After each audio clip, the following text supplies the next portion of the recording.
Good. Good. So where are you from? Lindale, Texas. East Texas, right beside Tyler.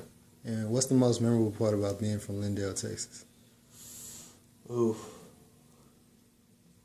You always get questioned if you know Miranda Lambert. Because that's where she's from. So that just clicks for people. You say you're from Lindale. Like, oh, that's the same place Miranda's from.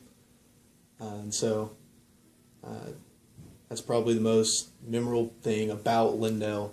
But I guess my favorite thing about it was just the small town living. Everybody knows everybody. Can't keep a secret more than 30 minutes. So that's definitely. Sometimes it was bad, but I look back on it now and I loved it. And how did you find yourself coming from Lindale, Texas, to Trai State University in Stephenville, Texas? It's about 3 hours away from home, and so that definitely played a part. It was far enough away so my parents didn't make surprise visits, but it wasn't too far away where I didn't feel like I could go home whenever I needed to.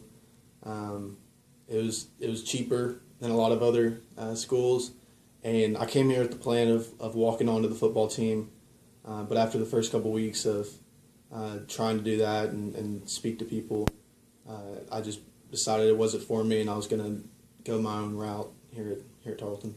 So what is your major? Marketing. And what do you want to do with that in the future? That's a good question. I initially came into Tarleton as a wildlife management major, and I wanted to be a game warden. But after a semester of that, I realized they didn't want half-blind game wardens because I'm blind in one eye, and so that wasn't going to be an option for me. And so I switched to marketing because I like the business aspect and I like the professionalism, stuff like that. And so maybe I hope to own my own marketing firm in the next 10 or 15 years. But if I don't own a marketing firm, I do hope to own some sort of business. You said you were half blind. Mm-hmm. Would you care to describe that experience? Yeah, I mean, I got hit with a pool ball in kindergarten. I went to kindergarten in Dallas, and they had a pool table in my kindergarten class for some reason. And one thing led to another. I got hit in the eye, detached my retina, but we didn't know until first grade when I moved to Lindale, and we did an eye test. They said, "All right, read these letters," and I said, "I can't read it. It's black." And so third grade, I had eye surgery, but it was too late. And so it was definitely a struggle sometimes, especially playing all types of sports and things like that. I definitely had to adjust some things that might have been easier had I been able to see out of both eyes. And was your family very supportive to you? Oh, absolutely.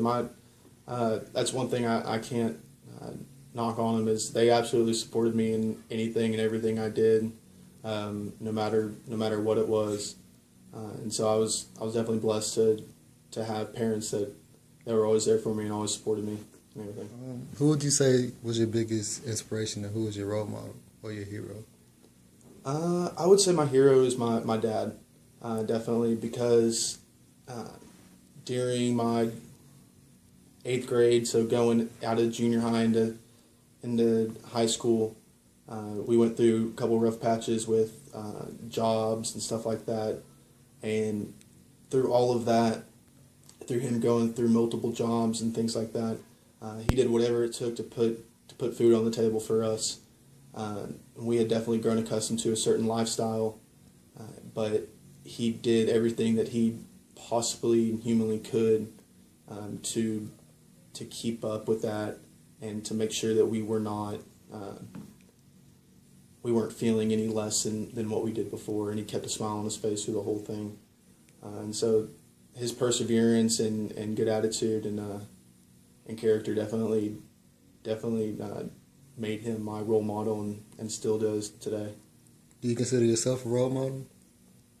I believe so. I do. I wouldn't go on to say like to who or to what type of people or anything like that. But I do think in some sort of way I am a role model, whether it be to brothers in my fraternity or to my nephews. But I do think that I am a role model. What fraternity are you a part of? Sigma Chi. Sigma Chi? Yes, sir. Would you like to describe that experience? Man, it's hard to describe. It really is. I rushed my first semester in school. It wasn't ever something that I ever thought of doing before I came here, and my roommate and best friend from back home like pushed me into doing it, and from then on I've been all about it. I love it. I love the brotherhood. I love the character that it teaches, and the leadership qualities that it brings out and strengthens.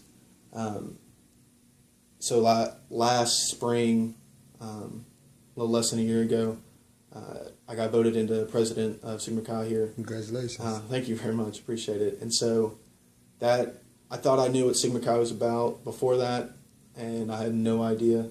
And so that's a whole different side of the fraternity once you become president that you never saw before.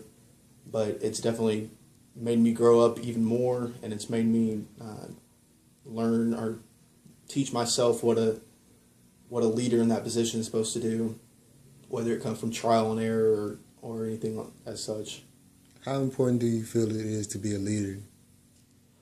I think it's very important to be a leader.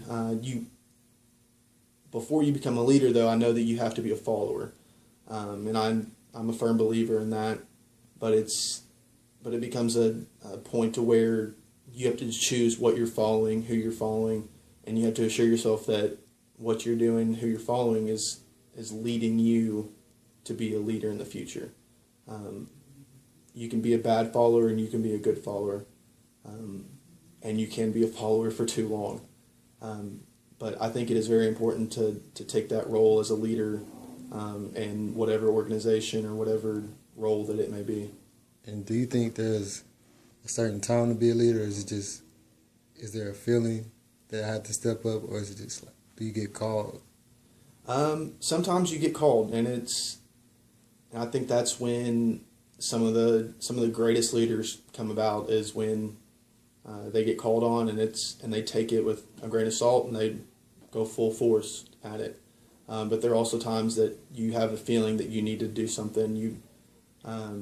You're just a normal person going through the same thing, and you're a follower, and you get bored with it, or you think that things can be ran better, and you can do things better to better benefit whatever you want to be the leader of. And do you feel that being self-educated or being able to educate yourself is important to being a leader? I believe so, yes. And like I said, going back to the follower, you are a follower to learn those things and to learn how things run, but you also have to be able to teach yourself once you're in that role, because there are things in that role that you never knew that role consisted of. For example, when I became president, I never knew that I would get emails from headquarters every single day that I needed to respond to. And so I had to teach myself to sit down and respond to emails every day. And I had to teach myself how to become unbiased in situations that I needed to be unbiased in for the betterment of my brothers and the betterment of the fraternity as a whole. Okay. And my last question is, what advice would you offer to the youth? Don't try to be something you're not. You become a leader, and you become friends with people, and you become part of organizations and groups because of who you are deep down. And that's what truly makes you happy as you go through life. And I know our parents told us this since we could walk and since we could comprehend. Always be yourself no matter what. I know going through high school, I was trying to be the cool, tough guy that was better than everybody, and I wasn't happy. I really wasn't. And it took me coming here, and it took me joining fraternity and other organizations to truly realize who I was, and that I can be liked and I can be respected for who I am, and not trying to be somebody else. Well, thank you for a great interview. Where can we find you on social media? I'm on every social media except MySpace. My dad didn't let me have that one. But I'm on Facebook, Twitter, Instagram, and LinkedIn.